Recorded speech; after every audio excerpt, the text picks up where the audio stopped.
The father left me with my children. It was a very painful experience.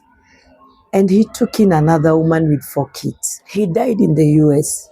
He left me when I was 3 years old. I lost all my siblings from my father's house, and I'm the only one who is surviving. They all died. Unfortunately, when they were calling me, they told me your sister has been found brutally murdered. It took God for me to forgive my mother even when she died, because I imagined my father was alive, so he was alive. And Mama was telling us, your father died. They sent me a video the day they were burying my father in the US. Sometimes where we used to live with this Chikuyu man, a snake could just walk on top of the roof. Powers from my home do not allow us to settle. If my mother was alive today, I would tell her she's a wicked woman.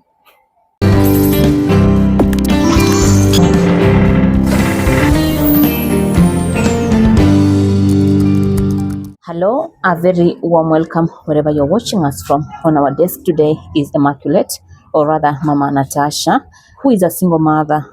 She has a story indeed.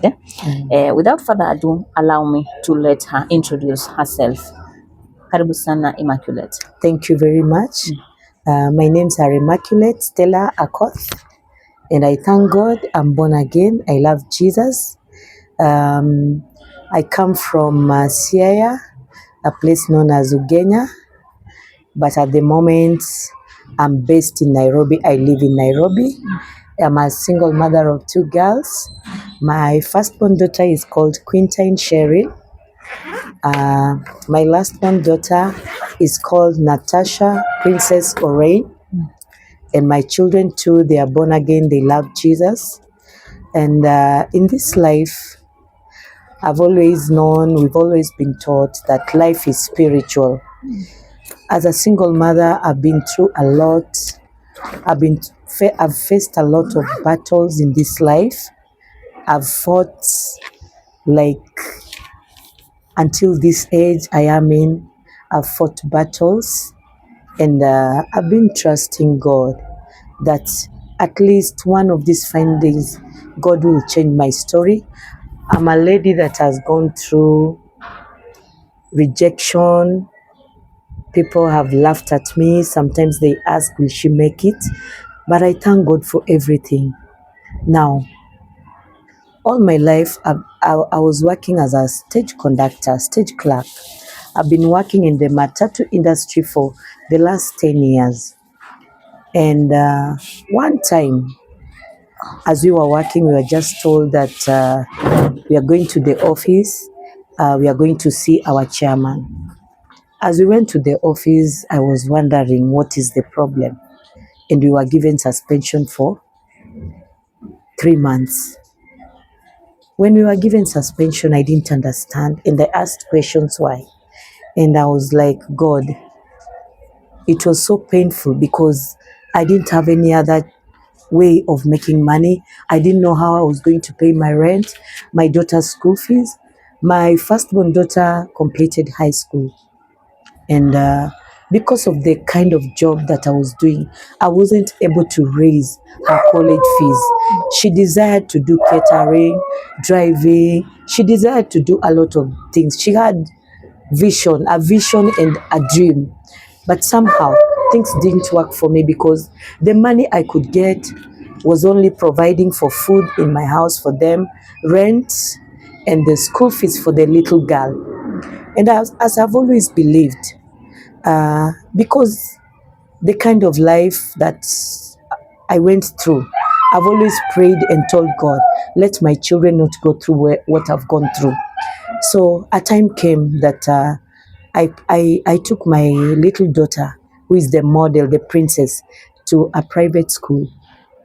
And through struggle, I was just struggling. The father left me with my children. It was a very painful experience. And he took in another woman with 4 kids. And he started fighting me. And because now my children were facing rejection, I as the mother was also facing that kind of rejection. I could sleep and cry the whole night, praying and asking God, why me? Because I tried to figure out this life is not fair. And now I had no one to run to, because at the end of it all, I had lost my mother. 2018, I lost my daddy, who was in the US, and he died in the US. He left me when I was 3 years old. Your biological father. My biological father. I was having that desire of, like, one day God will bring him back. I lost all my siblings from my father's house, and I'm the only one who is surviving. They all died, and they died tragic deaths. What happened? My elder brother had ulcers. When he was taken to the hospital, they said he has depression. He was behaving like he was mad. After some time, he was admitted. I admitted him. Unfortunately, he died. Our second born, that is my sister. We are only 2 sisters and 3 boys, 5 in my father's house. My only sister, her daughter built for her in the village, those sides of Usenge in Kisumu. And because it was during the time of Corona 2020, and we talked on the phone, and she told me, oh, I want to invite you in December, we go to our village. Before that happened, the daughter, because she had money, built for her a house through the loan, which I didn't know. Then she told my sister to go to the village, because my sister now, because of depression, our firstborn brother had died, thirdborn brother died, the fourthborn now was in the village, and he was mad. Actually, he was mad. And one funny thing that shocked me, in my family, we are all learned, but nobody came out with anything. So when my sister went to the village and her daughter bought for everything, household things, she went to the village. That same week, after 2 days, she disappeared. Then they called the daughter and told her, your mother has disappeared. She came to the village, packed everything, unpacked everything from the car. She entered her new house, but we have not seen her for the last 2 days. Unfortunately, when they were calling me, they told me, your sister has been found brutally murdered. She was raped and brutally murdered. What? It was very painful, because I had hopes that at least my sister could hold my hands. She was my elder sister. Sorry. Unfortunately, they killed her. When we went to the village, to cut the long story short, we were told that she was found in a cow's, where the cows dwell in that place. She was found there. She was raped. She was putting on jeans. It was torn. There was blood. They raped her and killed her. And where they killed my sister, it was so painful, because that is where the father to the firstborn daughter was living. So we didn't understand how these people could not hear. So they said, like, maybe they killed her from outside and went and threw her there. So when that happened, now this is the time I knew I've been left alone. No mother, no father, no siblings. I'm alone. So I started living that life of, I'm always alone with my daughter and with God. I started trusting God, praying, believing God, and telling God, because you've spared my life, there is a reason why I'm still alive. All my siblings are gone. But I said, I will serve God no matter what. Now, I continued with my job. Come 2023, my job was over. After the suspension, I was confused. I started praying and trusting God. I entered business. I started selling biscuits, sweets.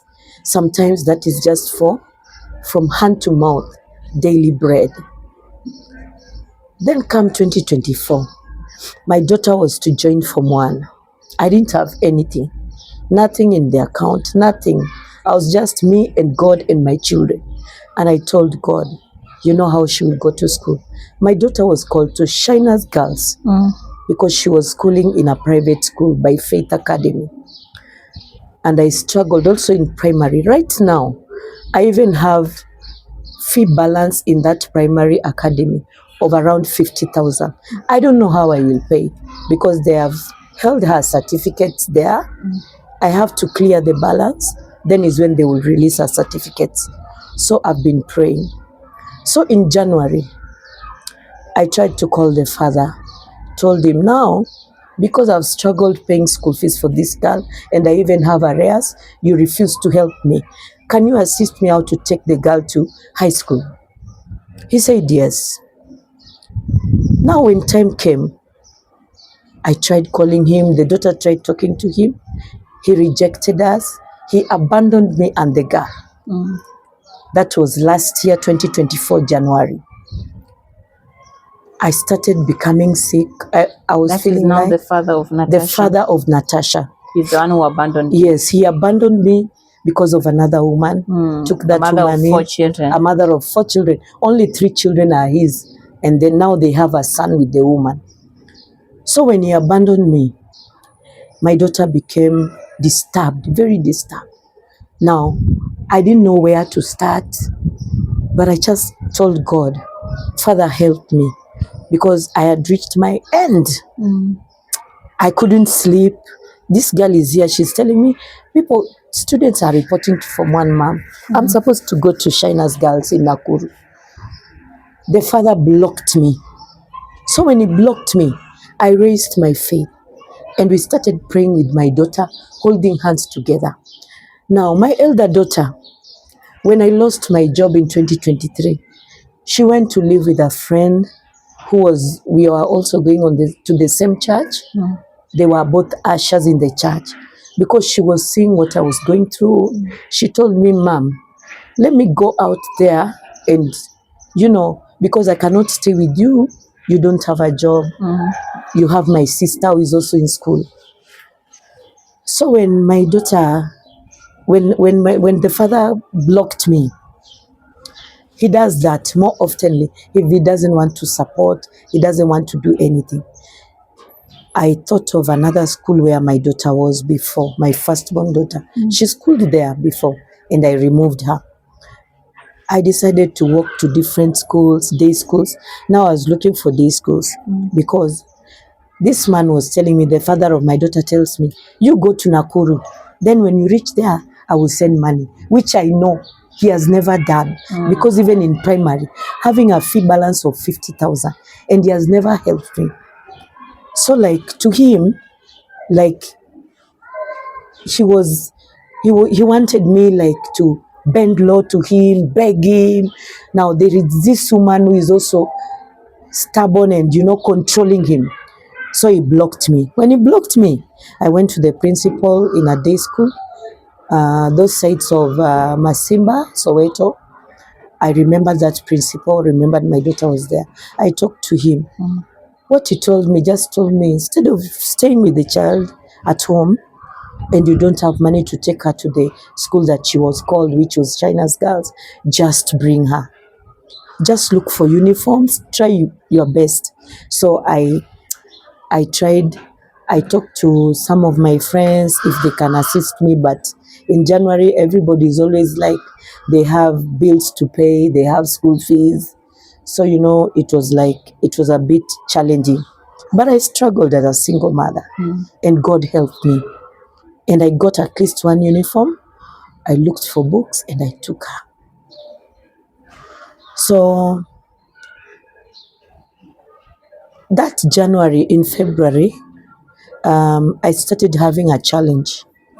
My feet started becoming sick, wounds all over. As you can see them, right now I'm putting on powder. They're still healing, but it was worse than this. Yeah, it was very worse than the way it's looking because I had wounds even on my lower feet, as you can see. I couldn't sleep. I could take medication every week they change medication. Every week they change medication. Now, what happened to my feet? I saw a man of God on TV. So During 2024, I couldn't move. After I took my daughter to school, I was just at home.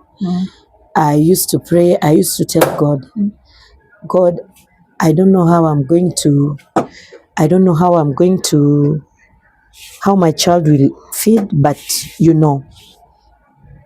I was just praying and trusting God, serving God, talking to people about Jesus. But most of the time I was just indoors because I was using even crutches to walk because the wounds became worse. So in this process, I used to pray for God just to send me destiny helpers, partners to partner with me. So my legs reached a time that I didn't even have a coin even for medication. And it got worse. And I went on WhatsApp. I sent my friends messages, please kindly assist me, get medication. And I posted my feet. One of my friends who is a Muslim sent me some money as I woke up in the morning because I couldn't sleep. The whole of last year, I didn't know. I was just awake. I could put that Soa TV and watch. The prophet is called Reverend Bernard Akama. He's in Saika. So one time as I was watching and on medication, I felt in my heart I should go and see the man of God because I was seeing the miracles. He was praying for people. They are getting healed. They are getting, prosperity. People are prospering. He was dealing with powers, even powers from our father's houses. Like most of the time, whatever we go through, there are powers from my father's house, powers from my mother's house. So one time I went there, and when I reached there, he looked at my feet and asked me, "Who did this to you?" I said, "I don't know." He told me, "Somebody poured charm and you stepped on it." What? So when he told me that, I was thinking aloud. The way I'm suffering, somebody's still pouring charm.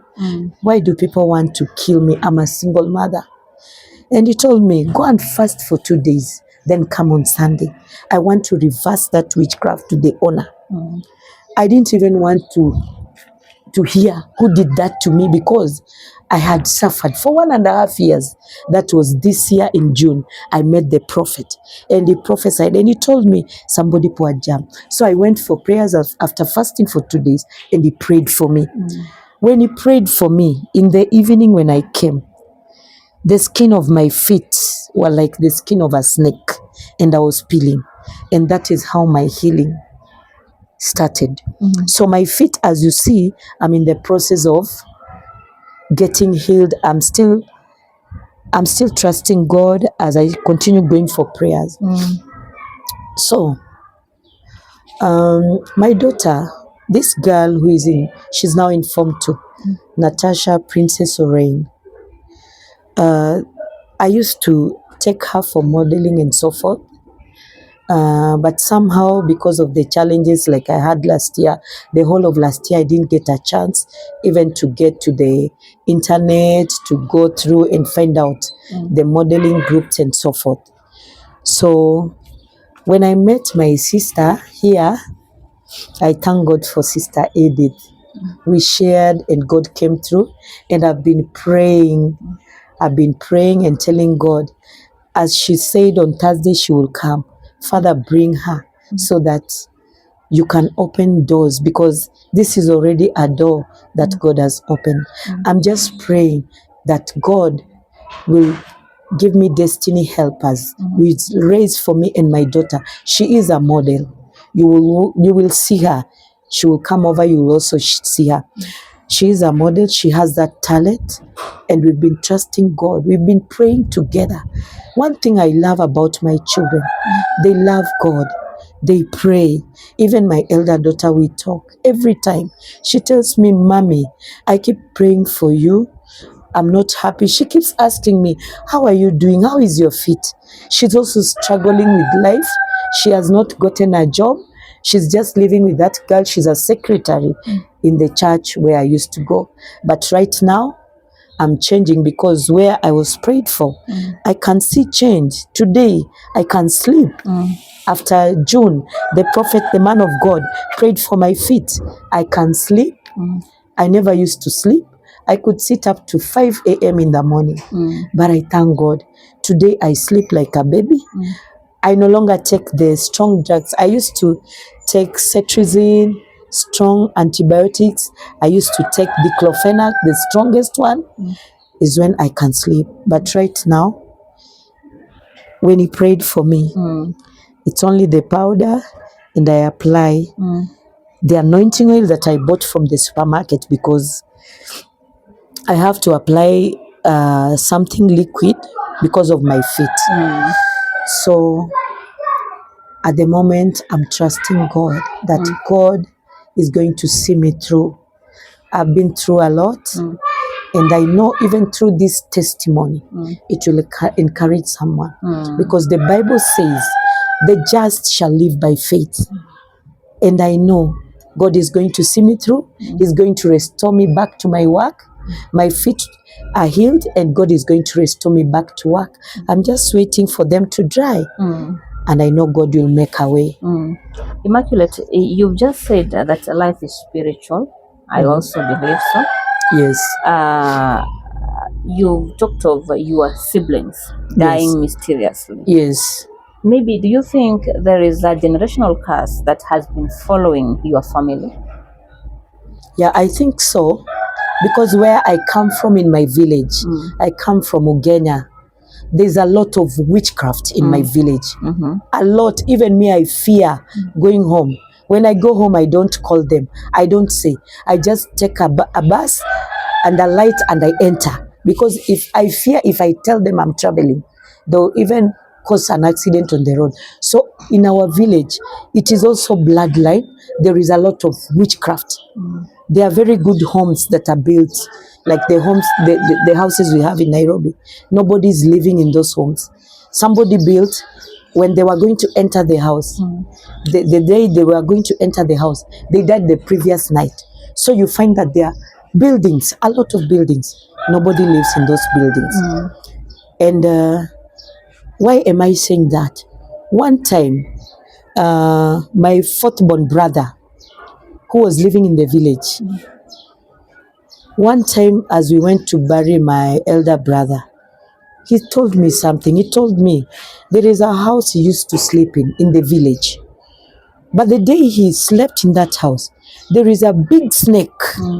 When he woke up from the sleep, he found a big snake sleeping beside him. And from that day, his life changed. He became like he's running mad. And that is how he also died a mysterious death.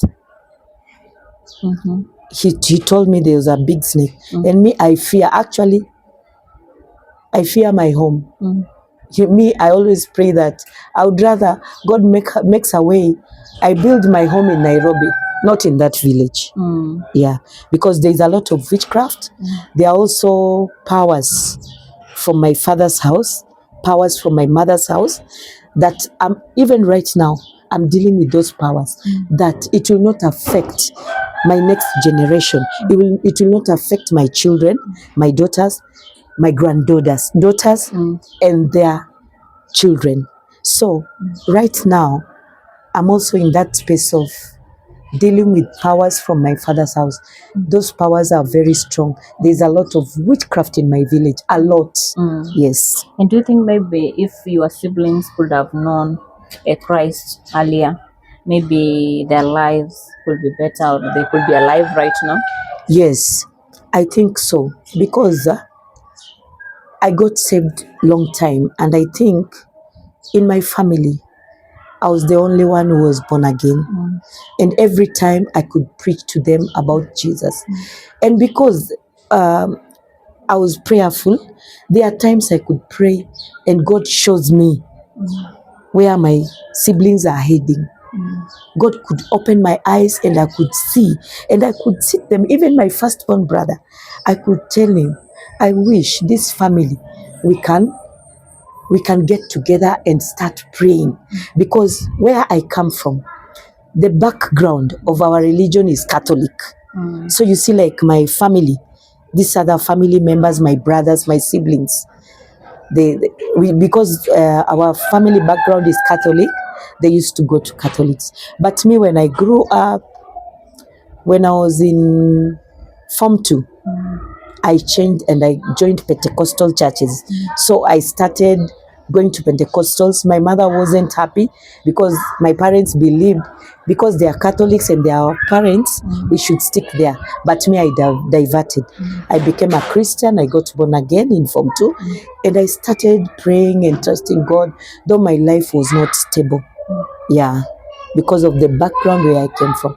So I would say, as I was saying things and I was telling them to receive Jesus, I think by this time they could have been alive. Yeah, but because now, and then there is also this spirit of drunkardness from my village where I come from. My family, I think it's bloodline. Yeah, not that I think, it is in the bloodline. Alcoholism. So like my elder brothers, my sister also was drinking. So these things, they follow generation. So me, I decided as a person to stand because I had seen. Yeah, because I had seen even marriage, me and my sister. Women, we don't get married, we don't stay in marriages. But me, I thank God, at least where I've come from, I've tested marriage, but it didn't work. So right now, I'm still dealing with powers from my father's house, from my bloodline, my family tree. I'm dealing with such things right now as I continue trusting God that I will be fully delivered. And maybe talking of getting born again, Yes. what really made you think that you should get born again? And also, you can take us through your life before getting born again. Okay, let me say, before I got born again, my dad left me when I was 3 years old, and he went to the US. According to the story now, my mother could tell us. So my dad left my mother with all of us siblings. Your dad and your mother were married. They were married together. It was a good marriage. Then one time, I think my dad he went to USA as a Catholic priest. But when he reached there now, because my dad was learned, he looked for jobs. He was a professor in the US. And when he went there, now, I was young. I was 3 years old. According to You were the this, youngest. I was the last born now at that time. So my dad could give me stories when he was still alive. He could tell me he left when I was too young and he wanted to come, but things didn't work out. He went there so that he can support his family back in Kenya. So when my dad went to the US, my mother was left alone. She used to work with Posta. Yeah. My mother had a good job. She had her money. Unfortunately,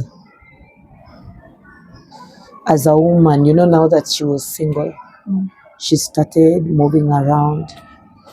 And because of that, bad things used to happen to her. Sometimes my mom could come home very drunk. She could cry, tell us how my father decided to leave him with the children and go to the US. So You mean they were not communicating? they were communicating, yes. But now that's how my mom could feel. So in the process, we didn't have a good life. There was that part of my dad is not there. So every time we could ask, Mom, how is dad? She could just make noise, quarrel, tell us bad things about our father. Oh, your father wanted to kill me. But me, because I was a bit young, I just used to cry because you can't talk. My mother was that kind of a woman. She was a very tough woman, very hard. So in the process, as I was growing up, I started loving God. I started feeling lonely. Even my siblings, as we grew up, my elder brother used to be so depressed because he was the first one. There's a time when my dad came from the US to Kenya, and he wanted to take my elder brother, my sister that follows him, and my other brother. He wanted 3 of them to go with them to the US, and my mom refused. He just went back. He wanted those kids. So if my mom had accepted him to go with these other siblings, I think by this time around we could have been far as a family. But my mother refused. And now she went and she went and told my dad she wants divorce. She went and did that. And my dad, when he left Kenya, my dad was so much hurt. According to the story now he was telling me, I think when I talked to him, he died in 2018. My dad died in 2018, my father. But before he died, 2017, we were in communication. He was giving me stories about my mom. While he was in the US. While he was in the US. We He used stayed to there for talk how long? along. My dad, for a very long time, because he died when he was 81 years. While in the US. In the US. So if he left me when I was 3 years, that's a very long time. Because 2017, I was already a mother of 2 Over girls. 50 years. Yes. He lived in the US over 50 years. He was a citizen there. A citizen. So I could ask him, Dad, why don't you want to come back to Kenya? He could give me stories. Your mother disappointed me. But I thank God, he told me he never remarried. He just lived a single life. So as I grew up, some of those things made me only see God. Because most of the time, my mother never used to be home. From work, he could go out. He comes late.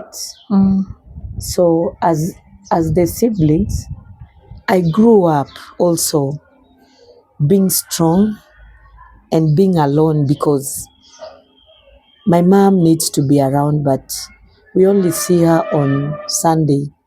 Even on Sunday, she can prepare 1, 2, 3 things. She will leave the house. On Monday, she's at work. So even my brothers, they were disturbed.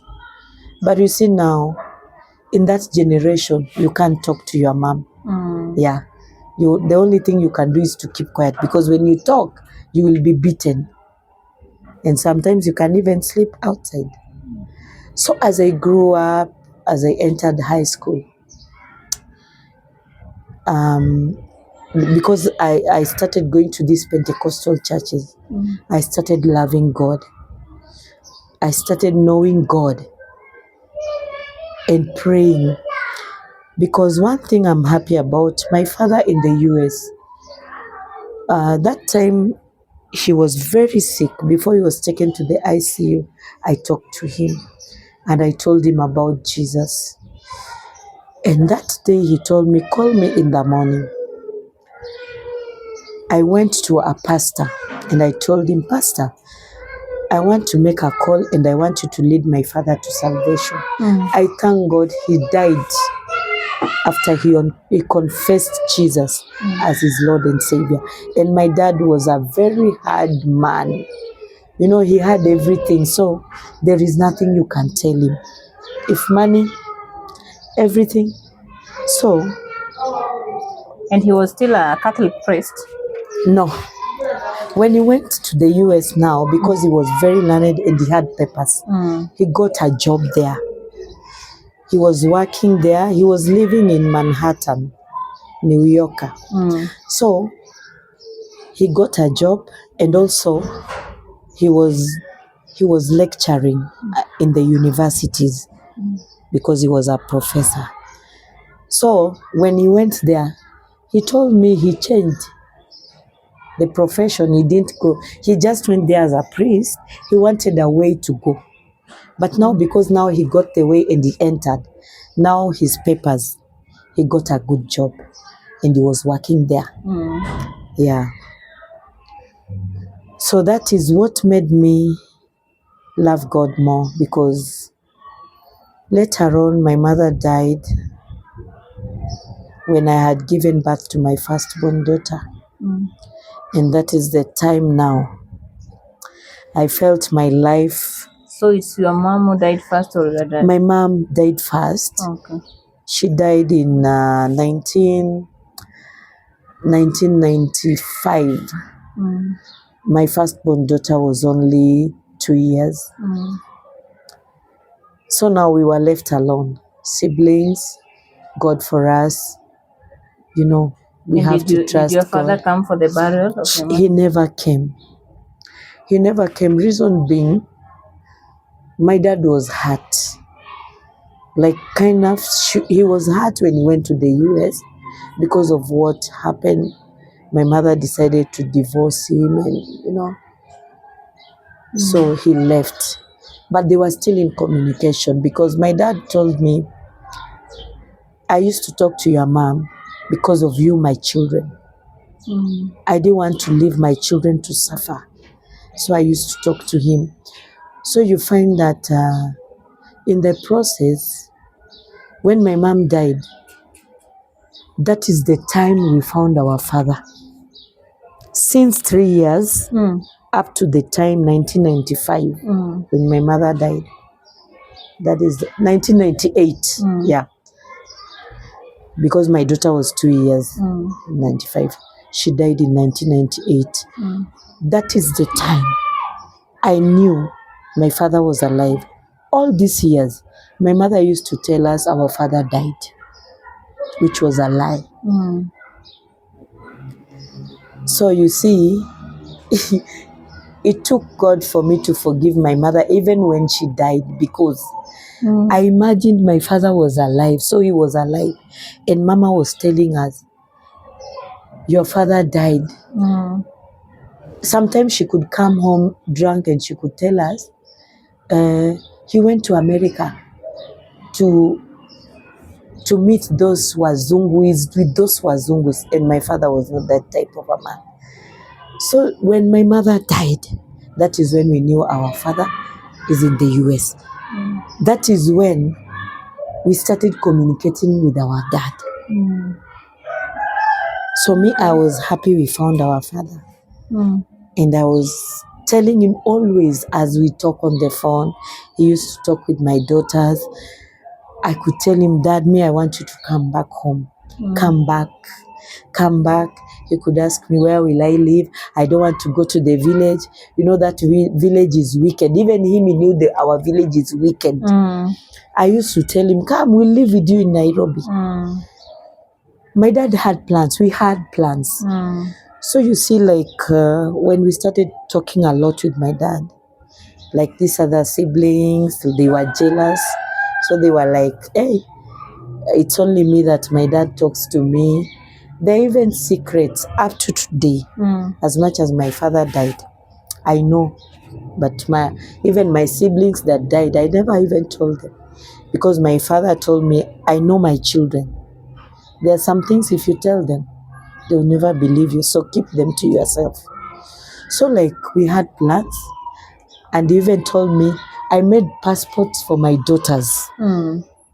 Right now as we talk, I knew we were going to be in the US. So because he said he cannot come, he told me, and I made even the passports, and I told him I have passport, my daughters, they have passport. But you see now, in the process, that is when my dad became sick, very sick. And that is how my father died. But he died knowing Jesus.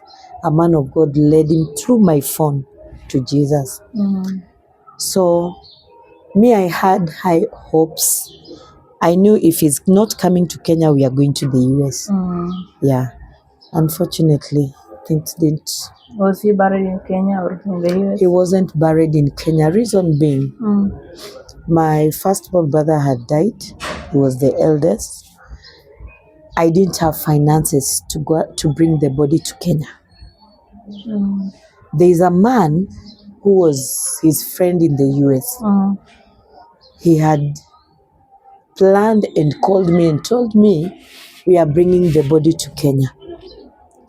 Because I told him, now from here, I think I'm the only one. My sister at then, because it was 2018, she had not died. My sister was still alive. She said she doesn't have money and we cannot raise money to bring the body to Kenya. So we were depending on the US guys maybe to support us because my firstborn brother had died, thirdborn dead, fourthborn dead. So it's me and my sister. So during that time, this man just told us we'll bring the body, we are organizing. A certain lady came in. There was a lot of confusion because me that time, I was in pain, I was hurting. I didn't understand how my father dies all of a sudden and we are making plans for other things. I'm making plans, he's making plans. We are coming to Kenya. He's coming to Kenya or I go to the US because he could tell me, right now I'm very sick and I'm alone. I don't want to go to the homes, those homes for old people to stay there. Can you come to the US? I was ready. Even I had prepared my daughters and I told them anytime I will go fast because I've made your passport. I will go fast, organize myself, get something to do as I take care of your grandfather, then I will come and take you. So my elder daughter knew. I told her, now you have to be, Unfortunately, when he went to the ICU, he never came back. So this man, who was my father's friend, somehow we collided because they sent me a video the day they were burying my father in the US, which according to African tradition is not right. So the people from the village could call me, my step uncles, oh, what is happening? We cannot get that man, the friend to your dad. Then I was like, it is bad news I don't want to give you people. And I cried. And he sent me a video as they were burying my father without our presence. Nobody's there. I could see only the Europeans, those were Zungu, I don't know, South African guys, people, they packed the burial. And then he sent me, my dad's coffin is around 300,000 Kenya shillings. I cried. That day I cried. I said, God, I asked him, why have you done this to my father?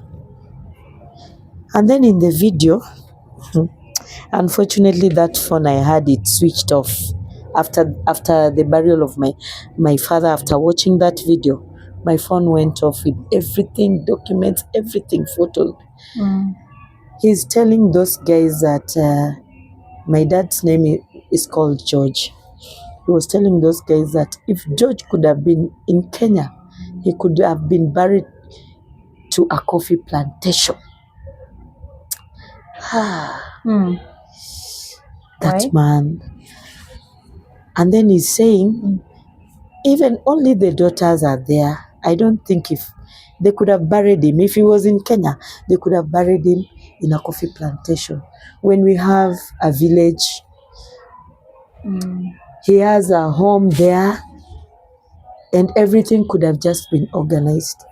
So that's how the whole story went off. And me, I stopped communicating with that man because I was really hurt. And what about his investments in the US? So They just went everything, like that? they just went like that, photos, because this man now, he took over everything that my father had.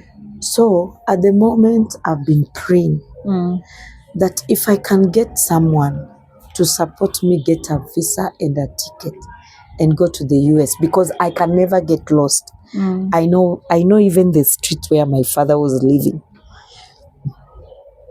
Everything, New York, Manhattan, 8th Street, I know everything. So, me, I've been praying, actually.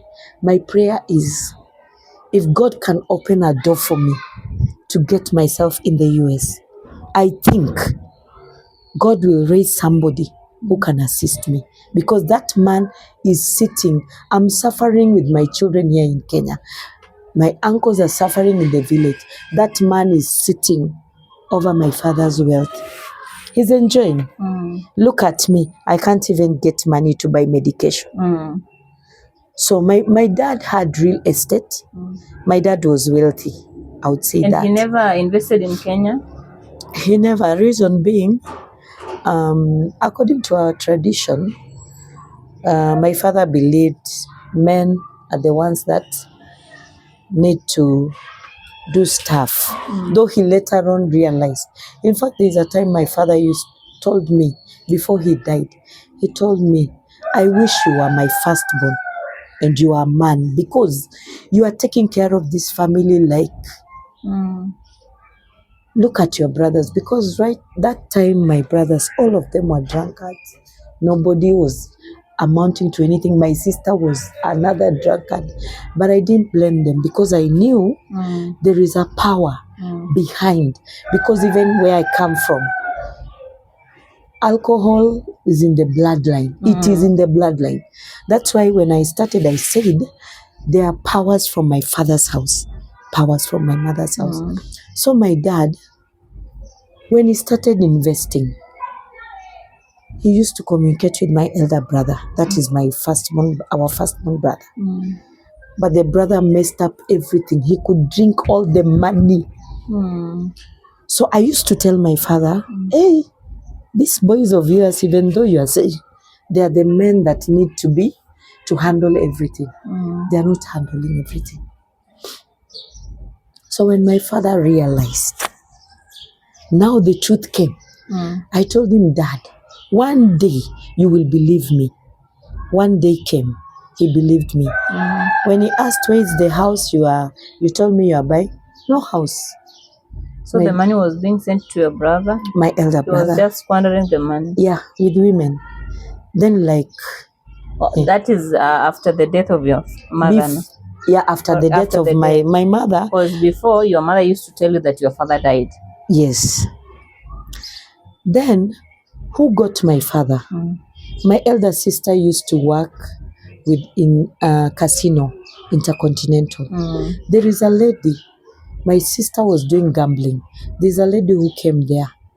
That lady saw her putting on, my sister used to use my dad's name, Mary Goretti Atieno Onyango. And that lady asked her, she's Black American. I know there's somebody by the name Jojo Nyango. Can he be your dad? And my sister said yes. That's how my sister got my dad. After so many years, as we knew, we grew up knowing, daddy passed on. Daddy was alive. Now, me, I started telling my father the way we've lived our lives. It was so unfortunate, because when I was 9 years old, I remember, because of being neglected, my mother is not there. One time I fell and I broke. This hand is not straight, my left hand. It broke. I stayed in the hospital for about 1 month with a bandage. Even when I came out, my mother tried, but it is not straight. So those are some of the things that made me want to know God, and made me ask questions like, Father, God, what is wrong with my family? Because I look at my family, my dad is in the US, but what is actually happening? Now, as I said, alcohol in bloodline. Even my mother used to drink a lot. She could come home drunk. So I didn't blame my brothers. I didn't blame my sisters. I was just praying for them every now and then. I could pray for them. I could tell them, you people, if you knew God, you people, we are suffering because of this. But nobody could listen. So you see, like my dad, he had a desire to come to Kenya, but I think somehow he's also a human being. He was hurt. Yes, he was hurt. So me, every time I was trying to bring him close, like encourage him, tell him, even if things happen the way they happen, we need to forgive one another. My mother is dead, just forgive her. Release her out of your heart. So those are some of the things I think made him stay for all those years. And do you think maybe your mother was not willing to move to the US? She wasn't. My mom wasn't willing. Because even when my dad came for my 3 siblings, for my elder brother, firstborn that to is the third. story that you were told by your dad. Yes, my dad told me. Yeah, there are things he revealed to me that I didn't even know. Because as we grew up, my mom used to tell us different stories from what my dad was telling me. So my dad told me when my mother refused with the kids, she said her kids are not going to America. That is when my dad decided to stay there for good. And you've just said that after the death of your mother is when you knew that your dad Yes. was in the US. Yes, that is the time my sister met with this That lady. Black American lady. Yeah. Then how come you never did the follow-up and maybe moved to the US? Because since then your mom had died. Okay, like... Or your dad had changed his mind? No. Okay, at that time, my siblings were all still alive. So they go with that firstborn, secondborn, thirdborn. Me, I'm just the lastborn. And then you see, like boys, they would tell you, you're just a woman. So them, they didn't want to, but me, I wanted to. But you see, it wasn't easy for me because it was like they were blocking. They want to go, they don't want to go. Me, I want to go, but you see, they are saying, no, this is the last born. Let us keep calm, hold on, stay there. So you see, that time they were still there. So in 2017, we had plans with my dad. That is that. In fact, actually, I knew I was going. He wrote for me an invitation letter. Oh, he invited you? Yes, he invited me. But unfortunately, the time he wrote that letter, that is the time he went to the ICU and never came back. Oh, sorry. He wrote, I have a copy. It was sent to me. So unfortunately, that is the time my father died. And you see, my siblings, all this time they were telling my dad, they don't want to go to America. They just want to stay here. My father to invest here. But you see, they were not faithful. Yeah. I'm so sorry, Immaculate. Thank you. God has better plans for you. Thank you. Now, Immaculate, Yes. let us talk about your marriage. You've just told us that the father of Natasha is the one who left you for another woman. And you said you have other 2 children. No, I have one. You have I have 2? 2 girls. Yeah. So where is the father of this other girl? And maybe what happened? Were you married? Okay. To talk about the father of my firstborn daughter, we got married when we are still young. I would say love is stupid. But you see, that time we were still very young in high school, and so I got pregnant. Actually, my daughter is the second child from that man. I got pregnant. When I got pregnant, This guy was a Kikuyu. So when I got pregnant, my mother chased me out of our home because of the pregnancy. So when she chased me out of the home, I had no choice but to go and stay with that guy. So it was like I went there because of the pregnancy. Now my mother chased me. I had nowhere to go. So I went to live with that guy. When I went to live with that guy, I got a baby boy with him. And because my mother was not happy with the marriage and so forth, she felt like somehow I've disappointed her. She wanted me to go to college, like others and study. So something happened. My in-laws never loved me, my mother-in-law, and she poisoned my son. When my son was 1.5 years, she just cooked a meal, gave to my child. My son ate, and then my son started becoming sick the same day. When I took him to the hospital, because he had diarrhea and vomiting, the doctor said the food that my son ate, it was food poisoning. At 1.5 years, my son was called Girish Griffins. So because I was chased from home, I took the child to the hospital. He was admitted. My mother went to the village that time. So I called her. She used to stay in Nairobi, your mother? But she was building in Siaya. She had a house she was building in Siaya. That's where she was married? No, she was married in Ugenya. Okay. But now, she decided because she was working, she built her house in Siaya. Okay. Yeah. So she went there. That is when my son was poisoned. And because I felt like my mother was not happy when I got this pregnancy, I felt like somehow my mother cursed me. So this boy died after 2 days because the poison was too much. And he was 1.5 years old. So the boy died. And the day the boy died, I only tasted that food because the mother-in-law was giving it to my son. So I tasted. That tasting alone, the day my son died, I also became very sick. The same problem of diarrhea and vomiting. I could not eat anything.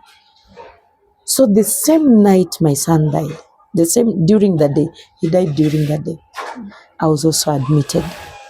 My child is dead. I'm also in a hospital bed. After every 2 minutes, I'm in the toilet. So I got admitted and I called my mom. My mom told me she's coming when my son was admitted. By the time she reached, that time we were living in Kisumu. By the time, because she was transferred to Posta Kisumu, so we were living in Kisumu. Our family, we moved to Kisumu. So my mom, when she came, the boy had died.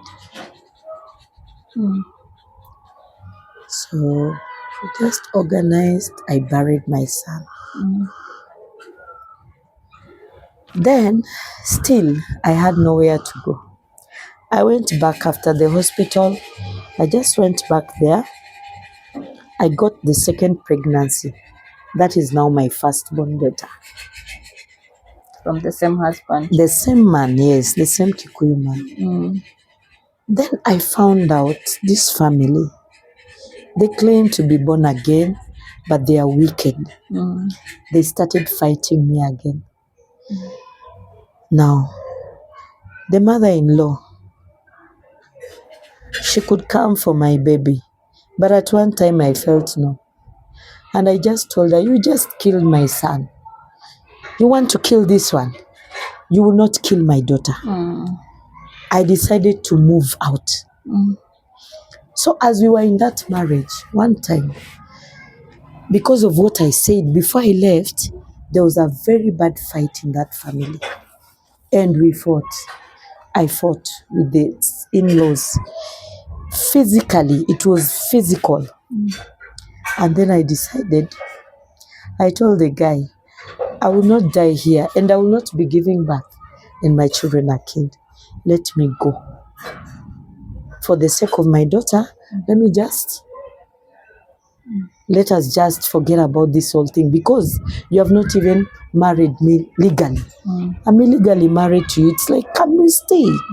Yeah, this is not marriage. I'm just here because because we love each other, every time you make me pregnant. But this time around, no. I decided to move out with my elder daughter. That is the time my mother died in Kisumu. When she died, I moved in Nairobi to live with my elder sister. She was living in Nairobi. So I moved with the firstborn girl now. And we separated with that man because I did not have peace, and I felt like they still want to kill this other child. So I was not ready to lose this girl. So I decided to come to Nairobi and stay with my sister. I looked for jobs. I started working. The first job I got was working at the counter. I worked as a waitress. Then I was also working at the counter. So I rented my house and started now living alone. Yeah. So during the process of living alone, now I met the father of this girl. Now that's when At least you are now mature. Yes, I was now mature. I'm independent, He takes me out of my job. He wants to marry me. His story was also very bad. He was going through battles.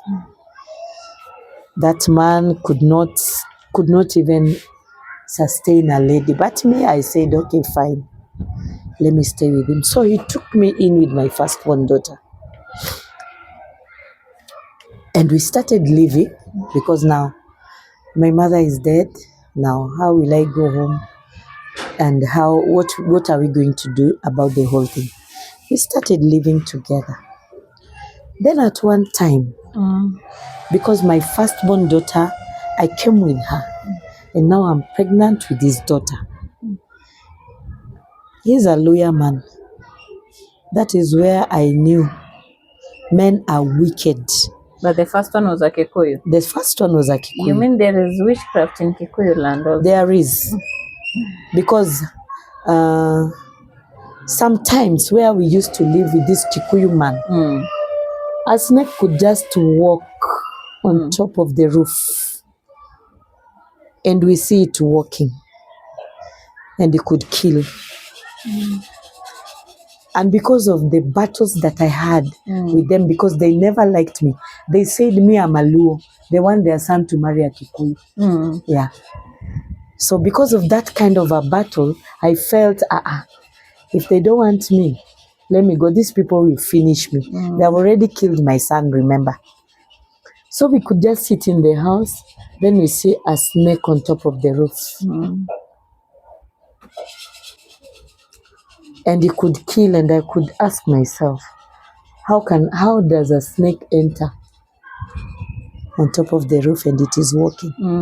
And it was not once, twice, or thrice. There's a day it came from the floor. We're just sitting, we are eating supper.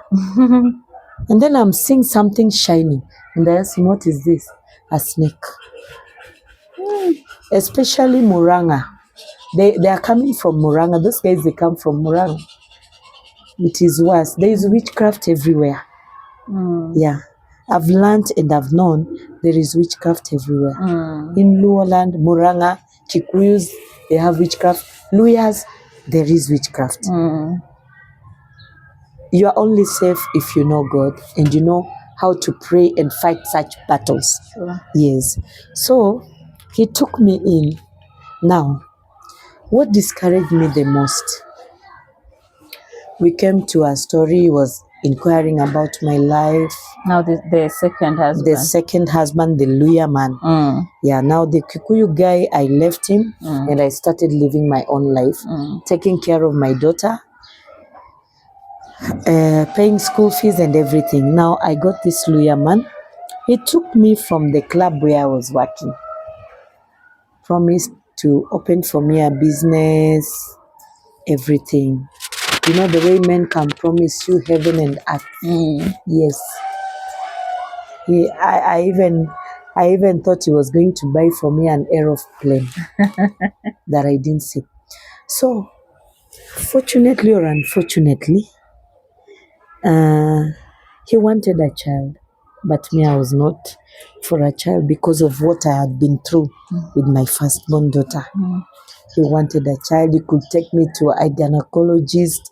Hey, he's telling the doctor, hey, this woman, does she have a problem? And I was asking him, I have a problem and I already have a child. I cannot have a problem. And I give birth naturally, like an Hebrew woman. So, when he told me I want a child, maybe this child will make me love you more. My God. Men can promise you things they will never fulfill. When I got this child, that is where I knew The true colors. this is a mere man, empty words. Because he mistreated me throughout the pregnancy. I was every time sickly. At one time, I even thought the child is coming out. But the child did not come out. God helped me. I could go to church, I could pray during the pregnancy, and I gave birth. One day, he came home drunk, and he shocked me. He told me that your mother never used to be a good woman. That's why your father left your mother and went to the States. Hey! That word hit me. I said, God. I swallowed it. And I just said, maybe because he's drunk. After some few months, he came home again drunk. Now he told me face to face, I'd given birth to his daughter now, my last born daughter. And he told me face to face, even this child that you came with, this is not my child. That is the time I changed everything in me. Now there are two things. He's abused my mother, the late, which he has not seen and he doesn't know. The second one, he's told me a child he found me with and loved me with the child and told me this is like my daughter. And I even forced my daughter to be calling him daddy. My daughter refused. But because now we were living together, she had to because she had no choice. Because I already have a baby that has come. So I want you both to call daddy. So when he told me my firstborn daughter is not his child, and my daughter was in class 8 during that time, and she had, I'm telling you, it affected her.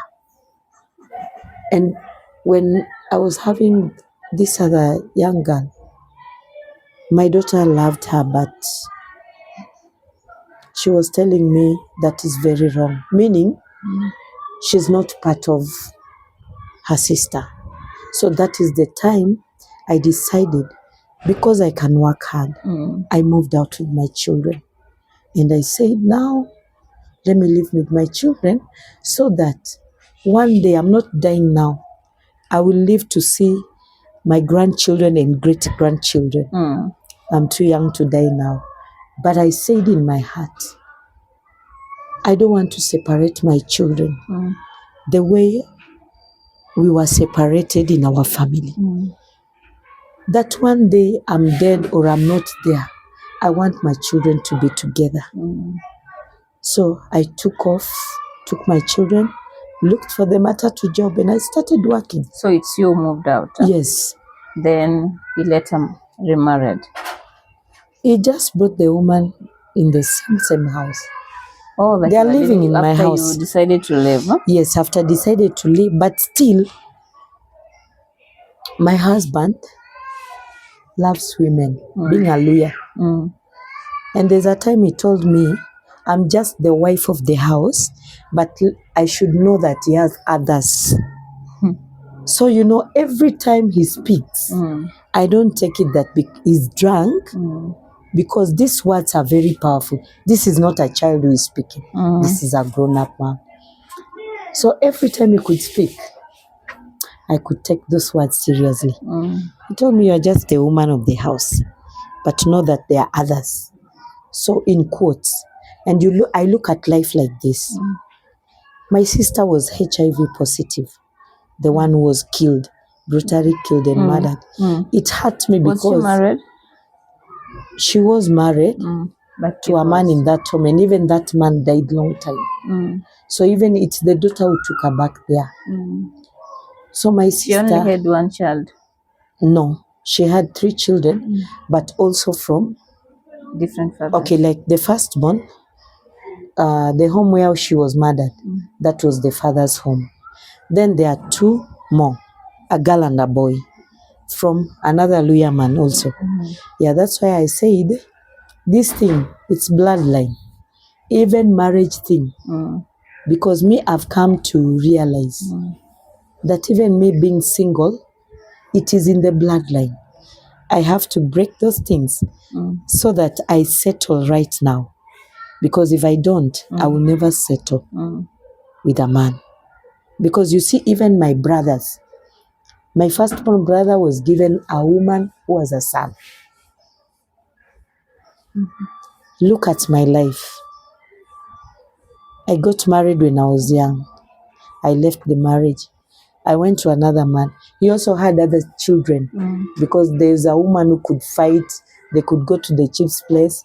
One time I discovered, and he called me, come to the chief's place. The woman said pointedly, this is your child, a son. He refused. And now I'm living with him. So you see, this is bloodline also. Yeah. These things are still fighting It's a me. generational curse. Yes. How old are you? Right now I'm 50. Are you planning maybe to enter into a relationship again? Right now, yes, I am. Or you already have someone? Not really, but I'm really trusting God. No, I don't have someone, but I'm trusting God that at this age and time,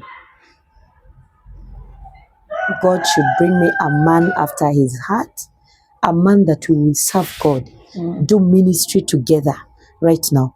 Because right now I'm mature and I want to settle down at this age and time. Because I feel if I don't settle down, because people from my home, powers from my home do not allow us to settle with women, men with women, and women with men. Powers from my father's house and my mother's house, they don't allow us. Because even look at my mother, she was divorced. My father was in the US. Why? Those are powers. And So she had a good marriage. she had a very good marriage. They did a wedding? That time, during their time, it was dowry payment. My dad told me he paid dowry. So they just went to the Attorney General? Yes. And got the marriage certificate? Yes, it was dowry payment. So I don't take these things for granted. That's why I have to pray a lot.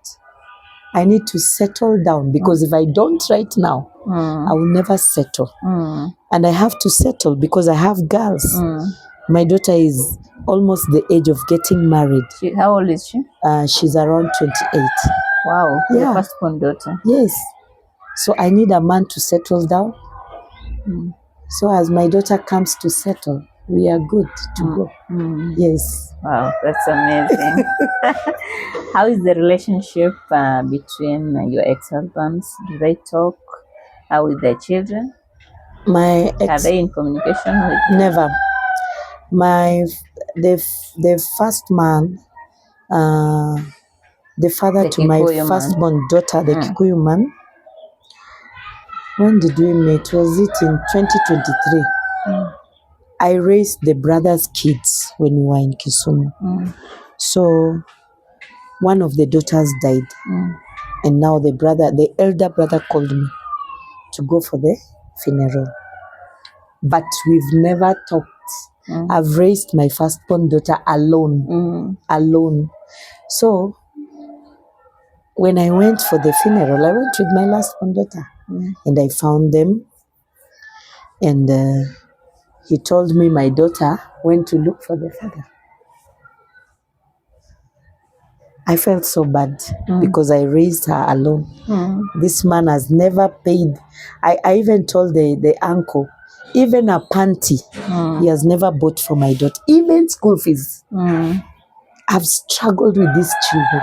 Now this man is just coming from nowhere. So he told me they met. I said, wow. They met with your daughter? The father, my firstborn daughter with the father.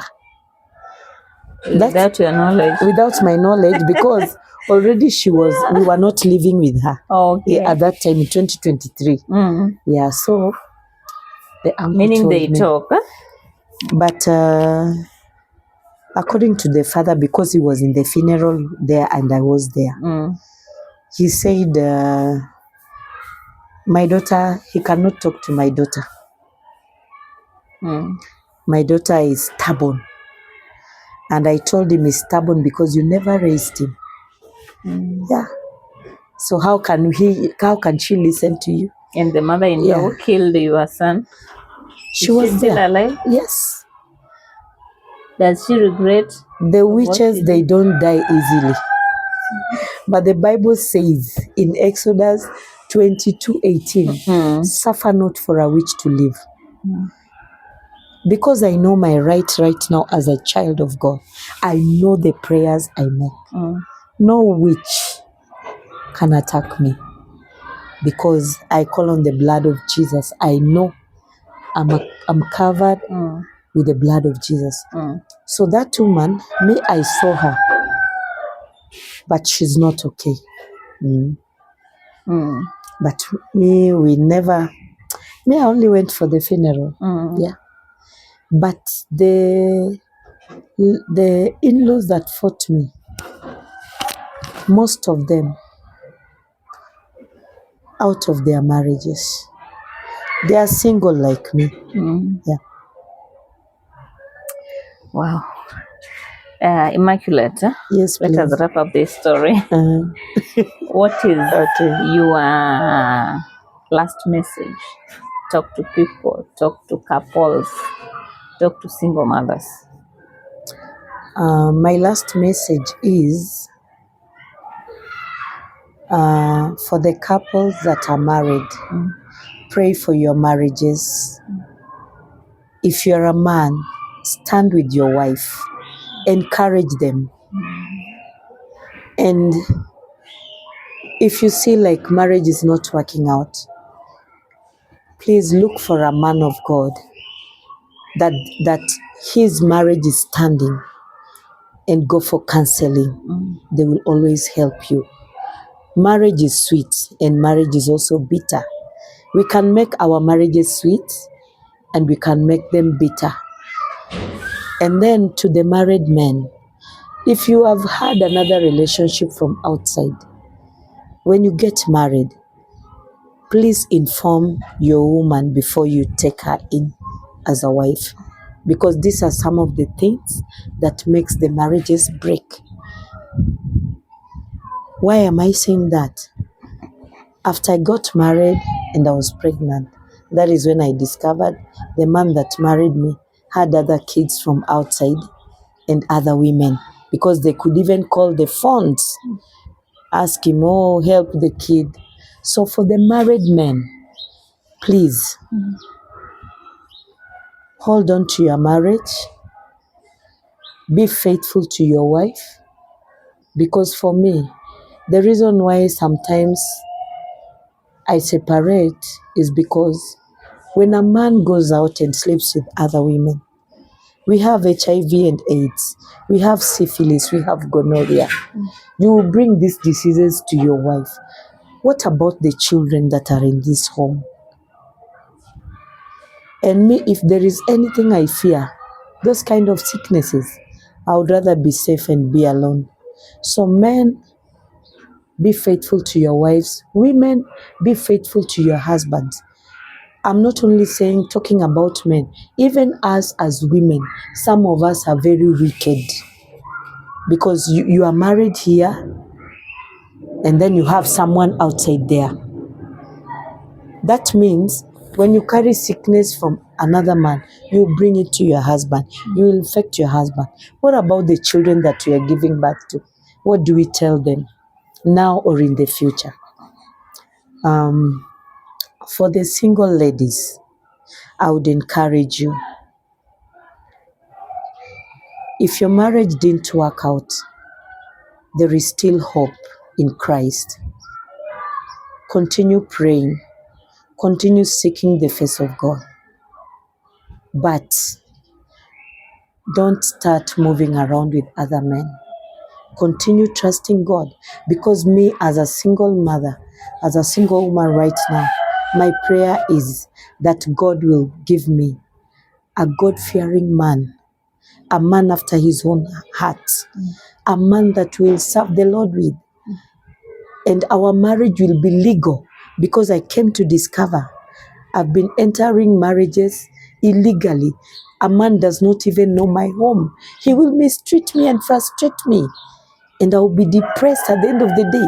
I will leave the marriage. Make sure, ladies, single ladies, you marry right. Go to the attorney. If you have money, do a good wedding. Let people witness your wedding. But don't just enter marriage because you are pregnant and you just go in now with this man. Those are the mistakes I made, and I'm not making them anymore. Right now, my prayer is God will bring me a God-fearing man, a man after his own heart. Wow. And I know maybe he's watching somewhere. Well, shall Amen. come to pass in Jesus' name. Amen. And maybe a quick one. If your mother could be alive right now, ungemwambia nini? Kwa sababu kuna wanawake ambao wanafanya hivyo mabwana zao. The husbands are ready to settle, to live with their families, but wanawake wamekuwa vichwa ngumu. Yes. If my mother was alive today, I would tell her she's a wicked woman. Reason being, not that I'm perfect. My father was a good man, very good man, very good man. He could support her even when he was away. But why was she doing that to him? And if my mother was alive, I would tell her the reason why we are not getting married as girls in her home is because of her. Because she made the wrong choice. And out of the way she went, she got other kids after my father had left the US. How many? Three boys. Sure. Yes. How come you didn't talk about that? I don't talk about them because they separated themselves with us. They said I'm the last one to my father. They have no business with us. Okay. They don't even talk to me. They don't. Even if I call them, they don't call me back. So, if So my your mother, mom remarried? she never remarried. It was just getting a child, the man goes. Getting another one, the man went. Another one, the man went. So it's 3 children from three children from 3 different men, and all these men are married. All the 3 men. So if my mother was alive today, I would just tell her, even if she has to die, she will die, but I would tell her she made a very bad mistake and she's a wicked woman. Because if she could have been faithful and because my father used to come back to Kenya to see us, and he could bring us clothes, everything. Why was she doing that? Okay, your father used to come after the death of your mother. Before.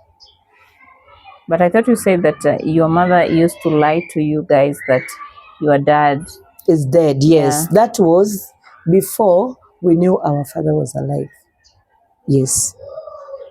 That was during the time we were young. We were young children. Yeah, you know, like you have young children now, because you think they are stupid, they will not ask you questions. Okay. You just tell them, I asked, where is our father? Your father went to the US. Mara, your father died. I don't know where he is. He doesn't communicate. And yet my father was communicating and was sending school fees for us. So in this case, it was your mother who was wrong. Yes. And I would tell even the single women, if you have children like me, let them know their fathers. Even if I don't live with them, it doesn't cost me anything. Like my young daughter, she knows the father. They talk. But now, because now he has rejected and blocked me, we have nowhere we can get him. So it is just me, my daughter, and God. And my daughter always pray that God may bring somebody to help him, because she doesn't understand why I have a father, she has a father that is blocking the mother. But me, I'm open. If you want to know your father, yes. So be open. But you see, don't lie to your children that their fathers are dead when they are alive. Let them know their fathers, even if you are not in good terms. Those are your problems with the father, not the children. Let the children know their fathers. Me, my children know, and now she knows the father has blocked me. When he opens the phone, back communication, hi, and let the children respect their fathers, though we know they are wicked. So me, I would tell my mother she's a very wicked woman. Yeah, because if she could have lived a straight life, even as her daughters, our lives could have gone straight. That is why a man can stand and tell you, hata baba yako si alienda tu majuju ya mama yako huyo. No. Well, that is so unfortunate. Now, Immaculate, maybe someone wants to reach you. Yes. For a word of encouragement or for any support, just leave them your number. Yes, if you want to reach me, my number is 0720 67 68 12. 0720 67 68 12. You can reach me on this number. I'm based in Nairobi. I live in Nairobi. Thank you so much. It is +254. Yeah, +254. Yeah. Yes. It is very important. Yes. Thank you so much, Immaculate, for your time. Thank you. Yeah, Mungu azidi kukubariki, azidi kufanya kazi ya Mungu. Amen. Yeah, to our audience, thank you so much for tuning in. This has been the story of Immaculate. Stay tuned for more stories to come. Thank you.